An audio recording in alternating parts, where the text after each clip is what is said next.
말씀을 이제 지난주에 이어서 하나님의 인도하심이 말씀이다 이렇게 말씀을 드렸고, 오늘은 이제 두 번째로 말씀이 인생의 뿌리가 되게 하라, 말씀이 인생의 뿌리가 되게 하라, 이런 말씀으로 오늘 본문 말씀을 증거하겠습니다. 여러분, 이번에 말레이시아 항공기가 러시아 지역에서 미사일을 맞아 사고를 당했습니다. 그래서 298명이 무관 승객이 죽었습니다. 더 가슴 아픈 것은 무려 아이들만 80명이 되었다고 합니다. 이렇게 비행기 사고를 종종 있는데, 이 비행기 사고가 이렇게 원인이 분명한 경우도 있지만 그렇지 않은 경우도 많다는 것입니다. 기체에도 이상이 없고 환경도 별 문제가 없는데 사고가 나는 경우가 있습니다. 이 사고 원인을 모르는 사고인 경우에 가장 먼저 점검하는 게 있답니다. 그게 뭐냐면 비행기 착시 현상입니다. 비행기 착시 현상. 이 민항기가 아닌 특별히 전투기 경우에는 더 그렇다고 합니다. 여러분 아시는 것처럼 전투기는 막 이렇게 뺑뺑 돌잖아요. 그렇기 때문에 더 착시 현상이 있다고 합니다. 특히 야간에요. 그리고 이 바다 위를 비행할 경우에는 더 이런 현상이 일어난다고 합니다. 이 배에서 나오는 불빛이 마치 별인 양 착각해서 이 바닷속으로, 전투기 같은 경우는 그냥 항공으로 위로 올라간다는 것이 바다로 처박히는 경우도 있다라는 겁니다. 그래서요, 제가 들은 이야기지만 전투기 비행 훈련 과정에서 계속 강조하는 게 뭐냐면, 이 전투기 이 비행사 훈련 과정에서 가장 강조하는 것이 네 눈을 믿지 말라, 그 말이랍니다. 네 눈을 믿지 말라, 계기판을 믿어라, 계기를 믿어라, 이렇게 이야기합니다. 이 훈련을 반드시 강조하면서 시킨다고 합니다. 눈을 의식하지 말고 계기를 의식하라는 겁니다. 저는 이것은 신앙도 마찬가지라고 생각합니다. 우리 신앙생활도 마찬가지입니다. 우리가 여러분 이 살고 있는 이 시대를 속도의 시대, 정보 홍수의 시대라고 이렇게 얘기를 합니다. 아마요 이런 직업이 앞으로는 또 생길 겁니다. 그게 뭔지 아십니까? 너무 정보가 많아서 그 정보를 선별해 주는 직업, 그 직업이 분명히 인기를 얻을 것입니다. 그만큼 정보가 많습니다. 결국 여러분 많다고 유한 정보가 되는 것은 아니더란 말이지요. 주변을 보십시오. 우리가 어떤 사건이 터지면요 자기가 다 옳다고 말을 합니다. 그래서 이 기사를 읽으면 읽을수록 더 헷갈리는 거예요. 이 의견 저 의견 의견이 하도 많으니까 오히려 더 헷갈리는 경우가 있습니다. 절대 기준이 없습니다. 절대 기준이 없습니다. 자기가 다 기준이에요. 이런 시대를 가리켜서 뭐라 그래요? 포스트 모더니즘이다. 포스트 모던 시대라 이렇게 부릅니다. 이 시대는요 분명히 무너질 것입니다. 여러분 믿음직한 것이 필요합니다. 이런 시대일수록요 분명한 계기판이 필요하다는 것입니다. 분명한 나침판이 필요합니다. 그 계기판, 나침판과 같은 것이 뭘까요? 바로 그것이요, 하나님 말씀입니다. 안개 속에 가다 보면 이 말씀을 붙들고 가면 분명히 우리 그런 인생 승리합니다. 추락하는 인생이 되지 않습니다. 특별히 여러분 젊을 때 붙들어야 하는 것은 이 하나님의 말씀이 나의 계기판이 되기를 원합니다. 하나님의 말씀이 나의 나침판이 되기를 원합니다. 이것을 붙들면서 살아야 됩니다. 그러면 추락하지 않습니다. 한번 보시겠어요? 제가 개인적으로 참 좋아하는 말씀 시편, 여러분 119편 105절 말씀을 보십시오. 주의 말씀은 내 발의 등이요 내 길의 빛이니이다. 참 좋은 말이죠. 이걸 잊지 마십시오. 우리 삶 가운데 하나님의 말씀이 내 발의 뭐래요? 등이래요. 내 길의 빛이라고 합니다. 이런 인생은 실패하지 않습니다. 여러분 하나님의 말씀은 너무나 중요합니다. 그러기에 늘 저는 그렇게 생각해요.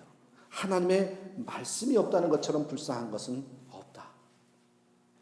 하나님의 말씀이 없는 인생이 가장 불쌍한 인생이라고 생각이 듭니다. 예를 들어 여러분 북한의 경우는 성경을 읽을 수가 없습니다. 걸리죠. 잡힙니다. 하나님의 말씀을 읽을 수가 없습니다. 그래서 어느 목사님의 설교를 통해서 들은 이야기인데요. 그 목사님도 정보 장교로부터 들었다고 합니다. 북한에서 탈북한 사람 중에 아직도 자기 기억이 잊혀지지 않는 한 사람이 있답니다. 그 사람은 어떤 사람이었냐면 탈북하자마자 이 보자기 같은 데 뭘 싸가지고 그것을 껴안고 생명처럼 보듬고 있더랍니다. 그래서 뭔가 했더니 여러분 이 창세기부터요 요한계시까지요 자기가 손으로 직접 쓴 성경입니다. 이 성경이 나를 살려줬다는 거죠. 어떻게 썼냐 그랬더니 성경이 없어서요 이 북한에는 극동방송이 들린답니다. 극동방송을 여러분 듣고 그걸요 창세기부터 요한계시까지 다 받아 쓴 것입니다. 이 여자분이 고백합니다. 이 말씀이 나를 여기까지 오게 했다는 거예요. 보십시오 여러분, 이런 경우 말씀이 뭐예요? 발의 등이요 길의 빛이 된 것입니다. 이렇게 말씀이 중요합니다. 우리나라에도요 비슷한 이야기가 있습니다. 1866년 처음으로 미국의 상선 제너럴 셔먼호가 대동강으로 들어왔어요. 당시 조선은 세국 정치를 썼잖아요. 그래서 그 배는 대동강 하류에서 조선 군사들에 의해서 불에 타고 말았습니다. 근데 그 배 안에는 27살 영국인 토마스라 그러죠. 토마스라는 젊은 선교사가 타고 있었습니다. 배는 불에 타고 배에 타고 있는 사람들은 모두 몰살당하거나 참수당했습니다. 토마스 선교사도 이 대동강 모래사장에 끌려와서 27살 나이에 참수형을 당하고 말았습니다. 참수형이 뭔지 아시죠? 목을 잘리고 말입니다. 토마스 선교사는 이 참수형을 당할 때 여러 권의 성경책을 주민들에게 뿌리면서요 야소 야소 그랬대요. 이 야소가요 예수님이라는 뜻이거든요. 그때 다른 사람을 통해서 이 성경을 건네받은 사람이 있는데 그 중에 한 사람이 누군지 아십니까? 박영식이라는 사람입니다. 이 초대교회에서 나오는 건데 이 박영식이라는 사람이 성경책을 받았으니 조선시대에요 그렇게 좋은 종이가 없잖아요. 성경이 좋아서가 아니라 종이가 좋아서요. 그걸 가지고 집에 가서 불에 태우기가 아깝더랍니다. 그래서 집에 가져가서요 어떻게 했대요? 방안을 성경으로 온통 한 장 한 장 뜯어서 벽지로 쓴 겁니다. 상상해 보십시오. 방안을 성경으로 온통 도배한 그는요 지나가다가 오다 가다가 이 도배한 성경을 무심결에 읽다가 여러분 아십니까? 예수를 믿게 되었습니다. 그리고요 이 박영식의 집이요 여러분 후에 널다리 교회 시초가 됩니다. 예배처소가 되었습니다. 이 널다리 교회가요 1907년 평양 대부흥운동을 일으켰던 시초가 널다리 교회지만 나중에 이름이 바뀌어서 뭔지 아십니까? 장대현 교회가 됩니다. 여러분 27살의 젊은 선교사가 순교하면서 전해준 몇 권의 성경이 한국 기독교 역사를 만들어냈습니다. 이 성경 토마스 선교사가 죽으면서 나누어졌던 성경 때문에요 처음 목사도 생기기도 했습니다. 그렇습니다 여러분. 이렇게 말씀은 빛이요 등이라는 겁니다. 이와는 반대로 여러분 현대사회 우리가 살고 있는 시대는요 성경이 너무 흔한 시대입니다. 너무 많아요. 제 성경 제 사무실에도 몇 권이나 되는가 찾아봤더니 15권의 종류가 있더라고요. 종류가요 15권이에요. 이렇게 많다 보니까 성경의 중요성을 망각하게 됩니다. 그렇지만 여러분 우리에게 절대적으로 필요한 것은 말씀입니다. 이 말씀의 인생에 뿌리를 내리면 강력한 인생을 살 수 있게 되는 것입니다. 그래서 여러분 오늘은 이 말씀을 대하는 방법과 태도, 다시 말하면 말씀의 역할에 대해서 한번 나누고자 합니다. 왜 말씀이 그렇게 우리에게 생명이 있고 또한 발의 등이요 길의 빛이 되는지 한번 보겠습니다. 4가지로 오늘 볼게요. 왜 그러냐면 구절이 우리 나눠서 보기 때문에 봅니다. 첫 번째입니다. 이 받은 말씀을 잘 간수하고 보호해야 한다는 겁니다. 받은 말씀을 잘 간수하고 보호해야 됩니다. 여러분 보실까요? 13절 14절 보십시오.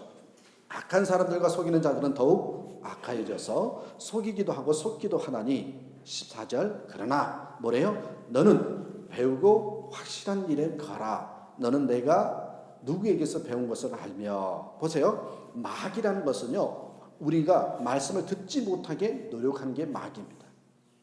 그러므로 여러분 우리는 항상 말씀을요 어떻게 해요? 뺏기지 않도록 노력해야 된다는 것입니다. 이것에 대해서요, 우리 누가복음 8장에 보면 씨 뿌리는 비유를 통해서 정확하게 설명을 하는데 한번 볼까요? 먼저 누가복음 8장 11절 이하에 보니까 보십시오. 이 비유는 이러하니라. 그러면서요, 씨는 뭐래요? 이 씨가 하나님의 말씀이요. 길가에 있다라는 것은 세 가지 나오죠. 길가, 바위, 돌짝바위, 그 다음에 가시떨기, 그 다음에 옥토밭 이렇게 나오는데 세 가지를 먼저 볼게요. 먼저 보십시오. 길가에 있다는 것은 말씀을 들은 자니 이에 마귀가 가서 그들이 믿어 구원을 얻지 못하게 하려고 말씀을 그 마음에서 빼앗는 것이요.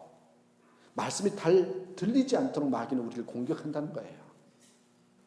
새가 와서 쪼아간다. 이 표현이요. 마태복음은 어떻게 나오는지 아십니까? 한쪽 귀로 들었다가 한쪽 귀로 흘러가게 된다는 거예요. 그렇게 표현을 합니다. 예배 시간에 주의를 산만하게 해서 말씀을 놀치게 하는 경우가 있습니다. 특별히 여러분 진한 복음을 전할 때는 더 그런 것이 많습니다. 이 들은 말씀을 기록하는 것도 잘 여기 보관하고 관리해야 된다잖아요. 들은 말씀을 기록하는 것도요, 잘 관리하는 방법입니다. 악한 마귀는 가장 중요한 순간에 주의를 산만하게 만듭니다. 그래서 여러분 길가 씨앗이 있고 그 다음에 두 번째 13절 보세요. 13절에 이렇게 나오죠. 바위 위에 있다는 것은 말씀을 들을 때 기쁨으로 받으나 보세요. 뿌리가 없어 잠깐 믿다가 시련을 당할 때에 배발하는 자요. 이 바위에 있다는 것은 마귀는 말씀을 들은 다음에 뿌리를 내지 못하게 한대요. 그래서 시험을 줘요. 시험을 주는 겁니다. 시험이 오면 금방 흔들리는 겁니다. 이럴 때 말씀을 굳게 잡아야 되겠죠. 또 14절 보세요. 14절에 가시떨기에 떨어졌다는 것은 말씀을 들은 자이나 진행 중에 뭐래요? 이생의 염려나 재물과 향락의 기운이 막혀 온전히 결실하지 못한 자요. 이 가시떨기에 떨어졌다는 것은 말씀을 다른 것과 뭐예요? 섞어버린다는 것입니다. 마귀는 말씀이 들어오기도 전에 우리에게 세상적인 유혹을 가지고 우리를 말씀과 멀게 지게 한다는 거예요. 뭘로 줬어요? 염려를 주고 유혹을 주고 쾌락을 주고 또 여러분 재물에 붙들려서 점점 말씀과 멀어지게 한답니다. 누가요? 마귀가요. 우리는 말씀 듣는 기회를 놓치면 안 됩니다. 여러분 이 말씀과 충돌하는 것은 영적인 일입니다. 제가요 이렇게 종종 한국에서 가보면 한국에서 신방을 했을 때 경험되어지는 것이요. 신방할 때요 마귀가 참 방해를 많이 합니다. 예배 중에 전화가 오고요. 희한해요. 이 한국에는 통장 반장이 있잖아요. 평상시는 안 오다가요. 꼭 예배할 때 되면 딩동 그럼 누구세요? 통장이래요. 왜 그때 통장이 오는지 모르겠어요. 이렇게요 방해를 합니다. 여러분 우리는 마음속에 항상 말씀을 간수하고 품고 있어야 됩니다. 그걸 표현을 뭐라고 그랬어요? 배우고 확실한 일에 거하라. 그렇게 했습니다. 말씀에 집중하려고 해야 된다는 것입니다. 항상 여러분 하나님의 말씀을 붙들고 사는 저와 여러분 되시길 간절히 축원합니다. 두 번째 보십시오. 두 번째는 여러분 말씀의 맛을 알아야 합니다. 체험이 중요하다는 거죠.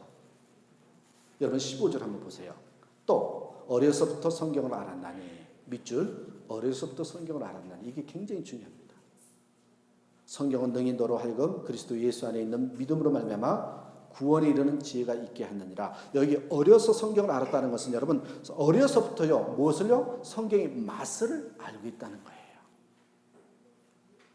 시편 보실까요? 19편 10절에 보니까 곧 많은 순금보다 더 사모할 것이 금 돈 그것보다 더 사모할 것이 뭐래요? 꿀과 송이꿀보다 더 달도다. 여러분 게임이 끝나는 거예요. 하나님의 말씀이 꿀보다 달다. 이것은요 말씀의 맛을 알고 있다는 것입니다. 많은 경험을 했다는 것입니다. 여러분 먹어본 사람들이 맛을 압니다. 이거 아시죠? 먹어본 사람이 맛을 압니다. 제가 좀 그래도 괜찮다고 하는 브라질 분을 한번 만나서 점심을 먹는데요. 잘 대접한다고요. 횟집에를 갔어요. 근데 회를 못 먹는 거 있죠. 그랬더니 왜 그런가 했더니 한 번도 먹어본 적이 없는 거예요. 먹어보지 않으면요 맛을 모르는 거다. 여러분 커피도 그렇답니다. 커피도요. 들은 이야기지만 약 80 내지 100잔을 먹어야 이 커피 맛을 안다고 합니다. 처음에는요 쓰게 느끼다가 나중에는 80 내지 100잔 정도 마시면 커피의 그 향, 맛을 느낀답니다. 저처럼요, 설탕 맛으로 먹는 사람은요, 커피 맛을 모르고요, 그냥 멋으로 먹는 겁니다. 근데 정말 커피 맛을 아는 사람은 그렇답니다. 인도네시아 가니까 무슨 고양이가 뭐 어떻게 한 비싼 커피를 주는데도요, 써서 못 먹겠더라고요. 무지하게 비싼데요. 여러분, 맛을 본 사람이 맛을 아는 것처럼 처음에는 말씀이 잘 들리지 않습니다. 그러나 하나님 말씀도요, 많이 듣고 순종해야지만 말씀이 들리고 이 말씀의 진 맛을 느끼게 된다는 것입니다. 하나님의 맛을 알게 되면 말씀이 더 갈급해지게 돼 있어요. 여러분, 한국 사람인데 엄청나게 건강에 신경을 쓰는 사람한테 들은 이야기인데요, 이 사람은요, 자기는 물을 좀 비싸더라도요, 좋은 물을 먹는답니다. 저는 그런 물이 있다는 걸 처음 들어봤어요. 500ml에 한국에요, 제일 비싼 물이 4,800원이랍니다. 이 에비앙가 그 나온 물보다 더 비싸답니다. 이 알카리수래요. 그래서 도대체 왜 물이 이렇게 비싸냐라니까 이분이 설명을 하는데요, 이 물을 먹으면요, 4,800원짜리 물을 먹으면요, 계속 갈증이 생긴답니다. 이 무슨 말인지 여러분 이해가 되십니까? 갈증이 생긴답니다. 물을 많이 마시면 좋은 것 아니겠어요, 그렇죠? 근데 설명인즉슨 이렇습니다. 좋은 물은요, 몸에 있는 이 잠자는 센서를 깨우기 때문에 당연히 갈증이 생기게 된다는 거예요. 그래서 물을 마시면 더 마시고 싶어진다는 겁니다. 그래서 좋은 물을 마신대요. 물을 많이 마시려고. 여러분, 고기도 그래요. 좋은 고기를 먹은 사람은 더 고기가 당긴다고 하지요. 커피도 그렇다고 합니다. 그렇습니다, 여러분. 그러므로 이 맛본 사람이 더 간절해진다, 이겁니다. 이게 진리입니다. 저는 이것을 말씀에 적용해 봅니다. 하나님의 말씀을 아는 사람이 더 간절해지는 겁니다. 여러분, 말씀을 알면요, 이 앞에 말씀이 뒤에 말씀을 여러분 풀고요, 또 말씀을 불러오는 겁니다. 이게 말씀의 체험입니다. 체험. 그러므로 우리는 어려서부터 말씀을 가르쳐야 됩니다. 맛을 느끼게 해야 됩니다. 여러분, 씹으면 씹을수록 새로운 맛을 느낀다 그랬잖아요. 우리 묵상이라는 단어 있죠. 묵상. 그걸 언어로 번역을 하면요, 되새김질입니다. 소가 이 풀을 먹고 나서 계속 되새김질 하잖아요. 묵상이 그런 겁니다. 말씀을 읽고 또 읽고 또 읽고 계속해서요, 이 생각하게 하는 것, 되새김질하는 의미가 있습니다. 그러면 어떻게 돼요? 새로운 맛이 느껴지고 새 힘이 생긴다는 거예요. 똑같은 말씀도. 그게 묵상입니다. 여러분, 제가 한 6개월 동안 마케팅에 대해서 잠깐 배운 적이 있거든요. 거기에 재미있는 판매 원칙 중에 하나가 있습니다. 그게 뭔지 아십니까? 옷이나 가방을 판매할 경우에 여러분, 절대로요, 옷이나 가방을 판매할 경우에 옷이나 가방이 없는 사람에게다가 포커스를 맞추지 말래요. 그러면 장사가 안 된답니다. 가지고 있는 사람에게 맞춰야 돼야 잘 팔린다는 게 판매의 원칙이 됩니다. 여러분, 여행 패키지도요, 여행을 갔다 온 사람에게 제시해야 판매가 된다는 것입니다. 왜요? 여러분, 그것은 맛을 안 사람이기 때문에 그렇습니다. 있는 사람이 또 삽니다. 그 맛을 알기 때문에 그렇습니다. 저는 어떤 집에 가봤는데요, 가방이요, 한 방이더라고요. 왜 그렇게 가방이 많은지 모르더라고요. 이 여자는 가방에 뿅 간다 그러대요. 저는 아직 남자라서 이해가 안 되는데 그렇게 가방을 좋아합니다. 그것의 맛을 안 사람이기 때문에 그렇습니다. 그렇습니다, 여러분. 맛본 사람이 더 간절해집니다. 그러기에 이 말씀의 맛을 어려서부터 알게 되면요, 그게 인생의 진정한 복이 된다는 겁니다. 사랑하는 여러분, 이 말씀의 맛을 경험하는 저와 여러분 되시길 간절히 축원합니다. 세 번째입니다. 세 번째는요, 성령과 함께 말씀을 보아야 합니다. 이게 굉장히 중요한 세 번째 내용입니다. 성령과 함께 말씀을 보아야 된다. 보시겠어요? 16절에 모든 성경은 뭐래요? 하나님의 감동으로 된 것으로 교훈과 책망과 바르게 함과 의로 교육하기에 유익하니. 여기 말씀은요, 영으로 된 것이기 때문에 여러분, 결론적으로 먼저 말씀드릴게요. 말씀은요, 거듭난 사람들만이 이해할 수 있어요. 여러분, 머리가 똑똑한 지식인이라고 해서 말씀을 읽는다고 이해가 되는 게 아닙니다. 왜요? 요한복음 6장 63절 보시겠어요? 살리는 것은 영이니 육은 무익하니라. 내가 너에게 이런 말은 영이요 생명이라고요. 하나님의 말씀은 영이고 생명입니다. 그래서 여러분, 하나님의 말씀은요, 이성으로 이해되는 것이 아니라 성령에 사로잡힌 사람만 이해할 수 있습니다. 여러분, 거듭난 사람만 성경을 이해할 수 있다는 겁니다. 똑똑하다고 되는 것이 아닙니다. 가끔 여러분, 똑똑한 사람에게 어떻게 성경을 전하느냐고 걱정하는데 걱정하지 마십시오. 똑똑하다고 성경을 이해하지 못해요. 거듭나지 않는 사람은 그것을 잘 이해하지 못합니다. 성경은요, 영적이기 때문에 그렇습니다. 제 얘기가 아니라 분명히 요한복음 6장 23절에 이야기하잖아요.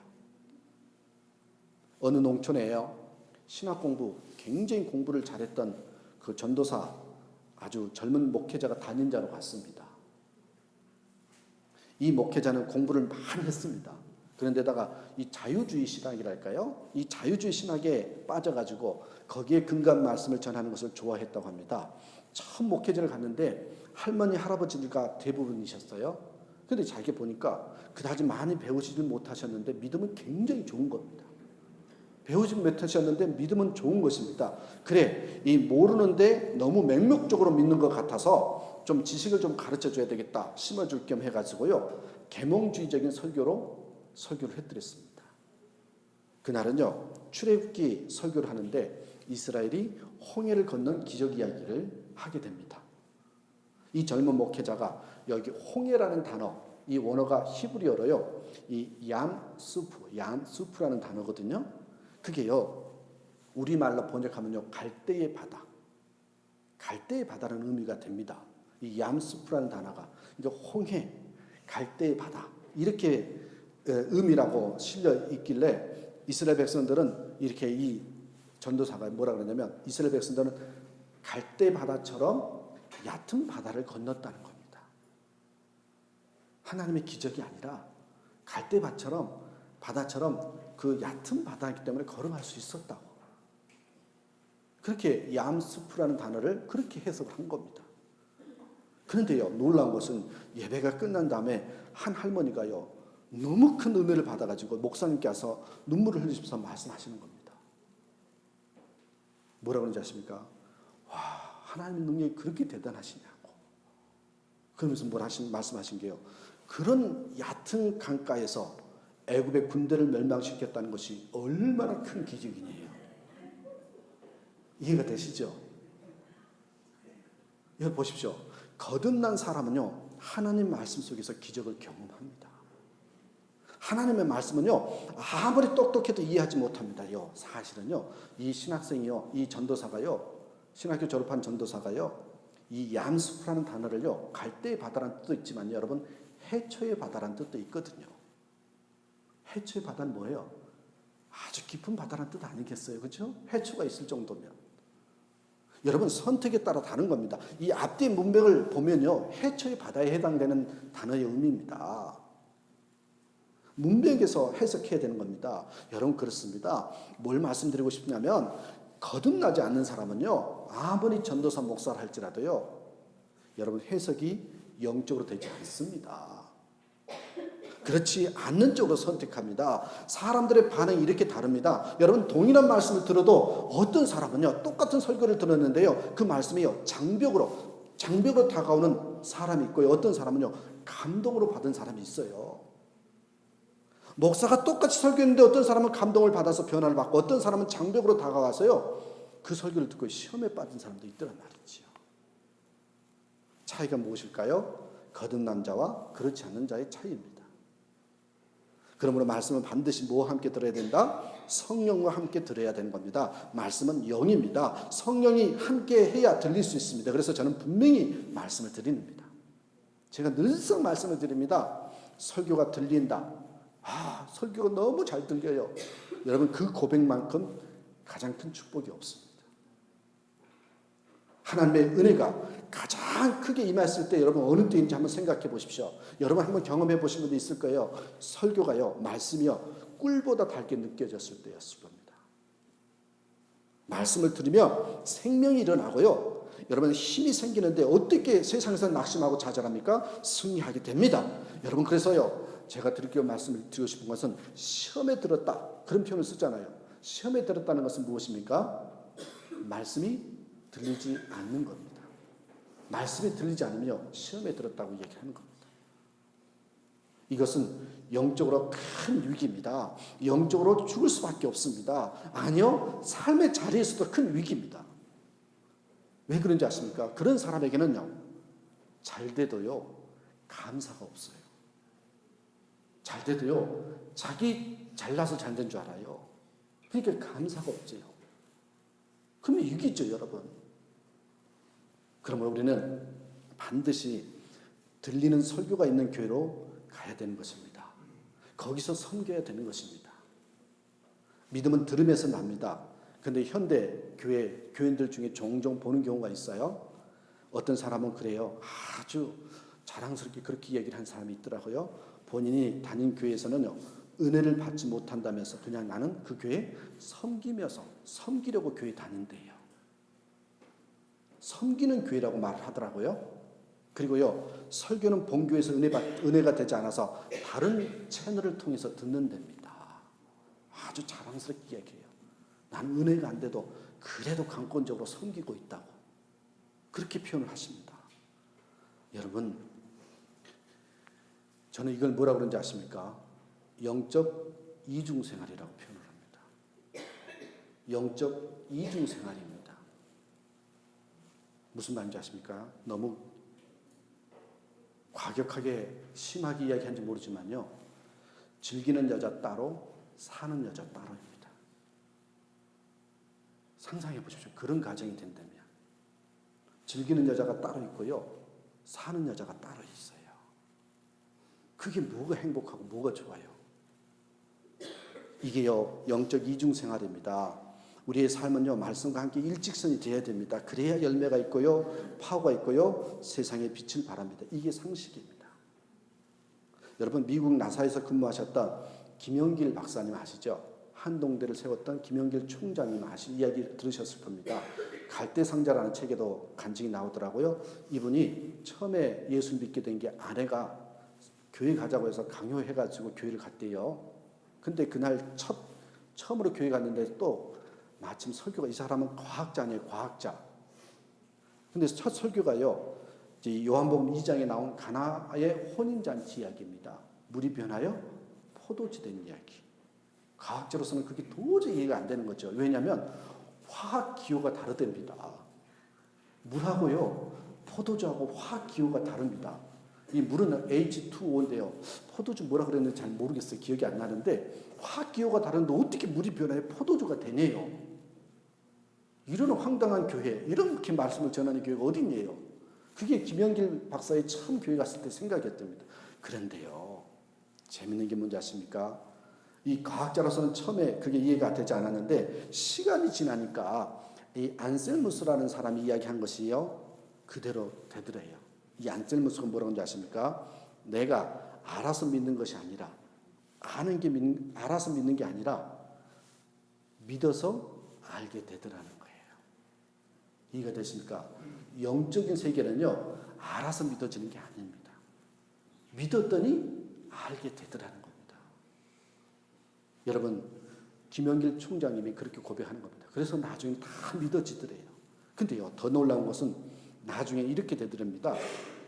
말씀이 들리니까 말씀에 도전을 주고 말씀에 내 인생을 흔들게 되면 믿지 않는 사람들이 더 이상해지더래요. 그러니까 믿으니까요, 알게 되는데 나중에는요, 믿지 않는 사람들이 그렇게 이상하더랍니다. 믿음이 당연해지는 건데, 여러분, 야, 저 사람은 왜 저렇게 저걸 못 믿을까? 그렇게 그 믿지 않는 사람이 이상해지더라는 거죠. 여러분, 그렇습니다. 성령님께서요, 우리에게 믿음을 주는 것입니다. 죽은 자를 살리는 것도요, 믿어지는 겁니다. 여러분, 동정녀 탄생도요, 믿어지는 겁니다. 왜 그렇습니까? 성령이 역사하면요, 믿어집니다. 성령이 함께하면요, 믿어지게 되더라는 것입니다. 하나님이 말씀이 들어오면요, 나의 삶에 도전을 주고 인생을 흔들게 합니다. 말씀이 우리를 흔들 때 우리 인생이 바뀝니다. 그렇습니다. 여러분, 이렇게 성령과 함께 말씀을 보면요, 모든 게 다 달라진다는 겁니다. 이러한 성령의 역사하심을 체험하는 저와 여러분 되시길 간절히 축원합니다. 마지막 네 번째입니다. 여러분, 말씀이 우리를 인도하고 지켜줍니다. 설교에 원고에 없는 거지만 저는 목사가 되는 게 참 감사합니다. 저는 목사가 되지 않았으면요, 뭔가 이상한 길에 가 있었을 겁니다. 우리 8월 10일 날 오시는 최은영 목사님이라고 계셔요. 지금 설교 원고에 없는 건지 이해하십시오. 그분이 이제 이 아르헨티나에 가면서 우리 특별 부흥성회를 해주셔요. 제가 그분에게는 웬만하면 저는 그렇게 안 부릅니다만 형님이라고 부릅니다. 처음 목회지 나갔을 때 그렇게 동생처럼 챙겨줬습니다. 근데 생긴 걸 보시면 아시지만요, 조폭 두목처럼 생겼습니다. 우리 유영신 선교사님보다 더 해요. 근데요, 그 목사님이 제가 처음으로 전도사를 나갔는데 뭐라고 하는지 아십니까? 얼마나 제가 긴장했겠어요. 그죠? 처음 교육자 회의에 가서 긴장하고 있으니까 불러요. 그러면서 하는 말이, 야, 너 조폭에서 놀다 왔네요. 제가 보니까 그 형님이 더 조폭 같은데. 왜 그러냐면 인상을 안 쓰고 제가 여기 흉터가 있거든요. 웃지 않고 가만히 긴장돼서 있으니까요, 좀 험악하게 보였나 봅니다. 저 그런 세계 한 번도 가본 적이 없거든요. 여러분, 제가 목사가 되지 않았으면 어땠겠어 생각해 보니까요, 참 기가 막힌 축복이라고 생각합니다. 여러분, 말씀이 그렇습니다. 말씀이 우리를 인도하고 지켜준다는 겁니다. 보시겠어요, 여러분? 16절, 17절에 나오죠. 모든 성경은 하나님의 감동으로 된 것으로 교훈과 책망과 바르게 함과 의로 교육하기에 유익하니 이는 하나님의 사람으로 온전하게 하며 모든 선한 일을 행할 능력을 갖추게 하려 함이니라. 여기서 보세요. 교훈과 책망과 바르게 함과 의로 교육에 유익하다. 이 부분은요, 인도하신다라는 뜻입니다. 그리고요, 또 하나는 지켜주신다는 겁니다. 어떤 분들이 그래요. 우리가 왜 이스라엘 역사를 배워야 하느냐고 말씀하는 분들이 있습니다. 여러분, 성경은 단순한 역사서가 아닙니다. 이스라엘 기록이 아닙니다. 성경은요, 이스라엘 역사적 배경 속에서 나에게 주신 말씀입니다. 성경 읽어보십시오. 나에게 주신 말씀이요, 성경입니다. 여러분, 히브리서 한번 보시겠어요? 히브리서 4장 12절에 이렇게 써 있어요. 하나님의 말씀은 살아있고 활력이 있어 좌우의 날선 어떤 것보다도 예리하여 혼과 영과 및 관절과 골수를 찔러 쪼개기까지 하며 또 마음과 생각과 뜻을 판단하나니. 여러분, 하나님의 말씀은 살아있고요, 나의 인생을 이끌어가는 힘이 있는 것입니다. 여러분 아시잖아요. 한 구절의 말씀이 자살하려고 했던 사람의 인생을 뒤바뀌어 겨누는 경우도 있습니다. 내 영을 일으킵니다. 어느 때는 여러분 우울증과 좌절 중에 있는 나에게 치료제가 되는 것이 뭡니까? 말씀이 될 때가 있습니다. 말씀은 생명이기 때문입니다. 위기에서 떠오르는 말씀이 우리를 살리는 힘을 가지고 있다는 겁니다. 여러분, D.L. 무디 목사님 옆에서 한 청년이 성경을 붙들었는데 왜 변화가 일어나지 않나요? 그렇게 무디 목사님께 물었더니, 내가 분명히 말씀 붙들라 해서 말씀을 붙들었는데 왜 내게 변화가 없냐고 그랬더니 무디 목사님이, 네가 성경을 붙드니까 변화가 안 되지 성경이 너를 붙들어야지 변화가 된다고. 내가 중심이 되면요, 아무것도 되지 않지만 성경이 중심이 되고 예수님이 중심이 되면요, 변화가 일어난다라는 것입니다. 여러분, 이제 이 이야기 하나만 하고 마치겠습니다. 실제로요, 있었던 이야기입니다. 김홍섭 판사라는 분이 계십니다. 크리스찬입니다. 그는 재판을 할 때요, 언제나요, 성경과 율법, 전설을 같이 책상에 펴놓고 재판하신 분이랍니다. 그래서 이 판결을 할 때마다 늘 이렇게 말합니다. 먼저 판결하기 전에 이 말을 꼭 한답니다. 하나님 앞에서 당신이나 나나 모두 죄인입니다. 그러나 불행하게도 나는 대한민국의 법관이 되어서 당신을 재판하게 되었으니 널리 용서하시기 바랍니다. 그리고요, 재판 결과를 한답니다. 그러다 어느 날 이혼하려고 하는 이 부부 사건을 맡게 되었습니다.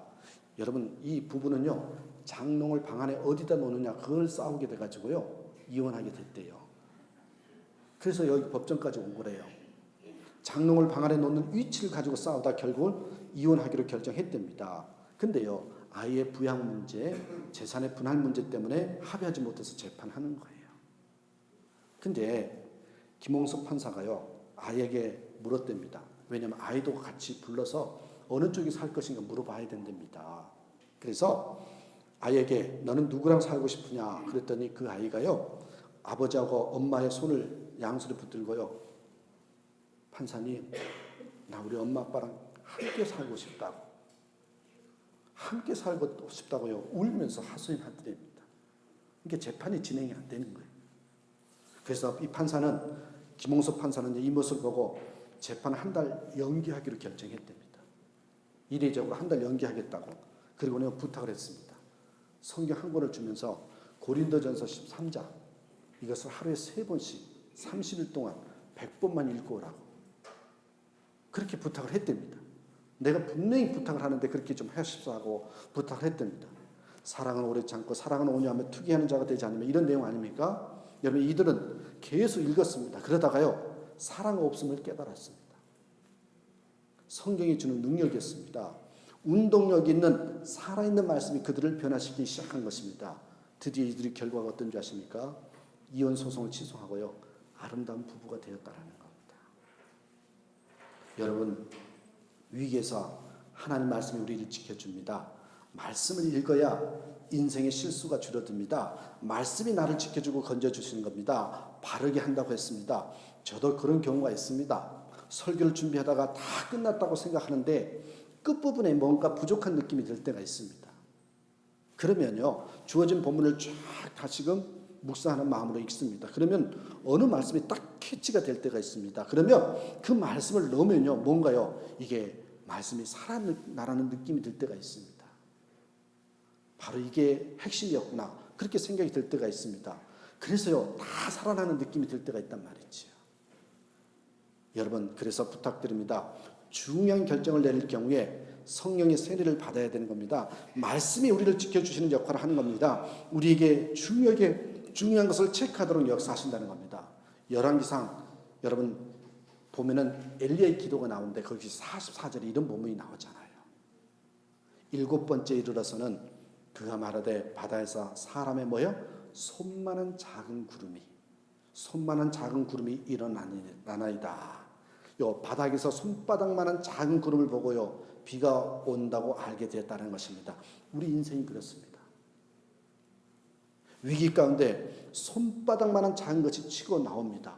그래서요, 폭우가 온다는 것을 알게 됩니다. 실수 없는 삶을 살기 위해서는 여러분 이 말씀에 의존해야 되는 것입니다. 말씀의 사람이 되어야 되는 것입니다. 반복적으로 성경을 봐야지만 생명을 보호할 수 있게 된다는 것입니다. 우리 삶 방향을 지켜주고 인생을 지켜준다는 것입니다. 부탁드립니다. 사랑하는 여러분, 이왕 신앙생활하는 것, 저와 여러분 말씀의 사람이 되기를 간절히 축원합니다. 기도하겠습니다. 하나님 감사합니다. 진짜 힘들고 올 때마다 말씀이 생각나게